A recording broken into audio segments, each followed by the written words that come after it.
Bab 2613, Perubahan Mendadak. Semua orang memandang Charles dari sudut mata mereka. Wajah Charles terlihat mengerikan dan berlumuran darah.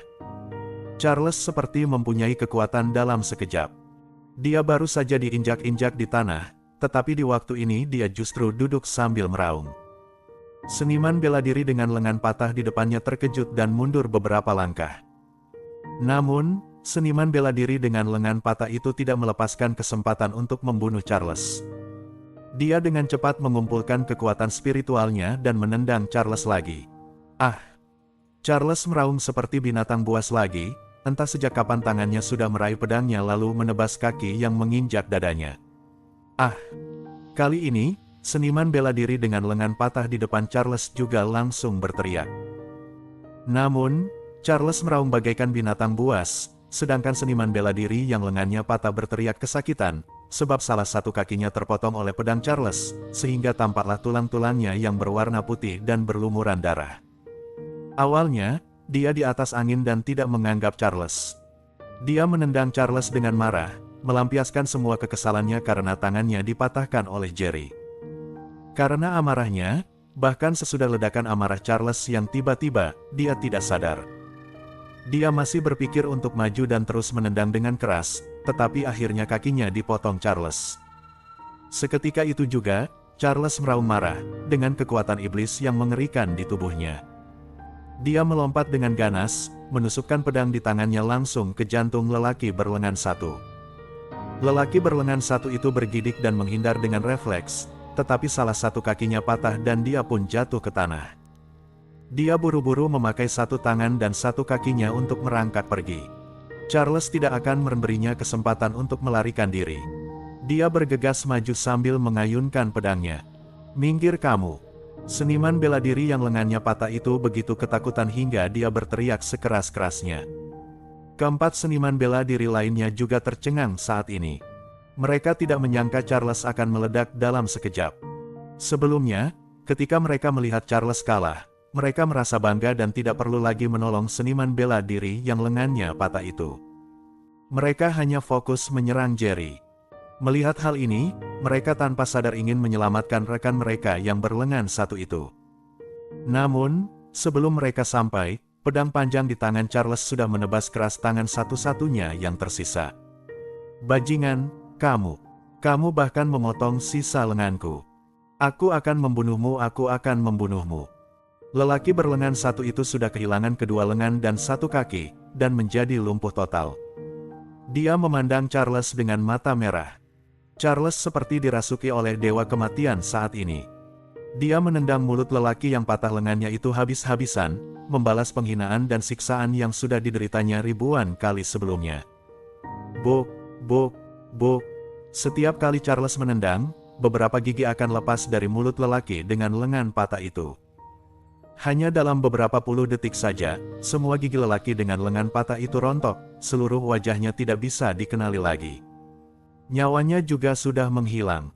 Segera sesudah itu, Charles berbalik dengan pedang di tangan dan bergegas menuju keempat orang lainnya. Gila!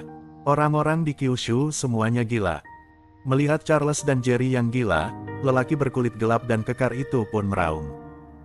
Di mata mereka, Jerry dan Charles bagaikan iblis pembunuh yang tak kenal takut, bahkan makin bertarung makin kuat. "Kita bukan tandingan kedua orang gila ini, ayo kita kabur." Sesudah beberapa saat, lelaki besar berkulit gelap itu akhirnya paham, dia pun berbalik dan berniat kabur. Duar, duar. Di waktu ini, suara keras tiba-tiba terdengar dari kolam di samping. Tiba-tiba, Jerry, Charles, dan 4 seniman bela diri dari Ameriso membelalakan mata mereka dan memandang kolam air aneh itu dengan gugup. Bab 2614, Berusaha Keras. Kolam air ini adalah tempat di mana Jerry dan Charles tertipu oleh hidras palsu dan teman-temannya dan hampir kehilangan nyawa. Jerry merasa kalau kolam air ini sangat aneh pada saat itu, di dalam kolam ini mengandung aura yang mengancam. Ketika berada di dalam air, ada daya tarik yang sangat besar di bawah air yang ingin menelan mereka. Untungnya, Jerry dan Charles mengedarkan energi spiritual mereka tepat waktu, dan karena fisik mereka yang istimewa, mereka tidak langsung ditelan oleh kolam itu. Kalau itu seniman bela diri lain, pasti akan langsung ditelan oleh kolam saat dia memasukinya, dan tidak akan mempunyai kesempatan untuk kabur. Sesudah Jerry membawa Charles keluar dari kolam, mereka memilih untuk tinggal di sana untuk berlatih, agar bisa mempelajari kolam itu sesudah kultivasinya mencapai tahap jiwa baru. Alhasil dia gagal menerobos jiwa baru, dan ada suara dari kolam itu sekarang ini. Di dalam kolam air, tiba-tiba memancar daya tarik yang dahsyat. Jerry dan Charles, yang berada paling dekat dengan kolam, terkejut oleh daya tarik yang besar itu dan tersedot lebih dekat ke kolam renang. Namun, itu hanya sampai 2 atau 3 meter sebelum keduanya segera memakai kekuatan spiritual mereka untuk menstabilkan tubuh mereka. Di waktu ini, 2 jalur dalam tertinggal di bawah kaki mereka akibat penghentian paksa barusan. Keempat seniman bela diri dari pasukan Ameriso yang sudah berencana untuk melarikan diri tidak menyangka kalau daya tarik yang mengerikan seperti itu akan tiba-tiba terpancar dari balik kolam. Begitu berbalik, mereka tersedot hingga terjerembab oleh daya tarik ini. Mereka berguling dan merangkak, lalu segera sampai di sisi Jerry dan berhenti. Mereka juga mengerahkan energi mereka dengan susah payah untuk menghentikan daya tarik itu. Apa yang sebenarnya terjadi? Keempat seniman bela diri dari pasukan Ameriso mengira itu adalah tipuan Jerry sehingga mereka pun meraung marah.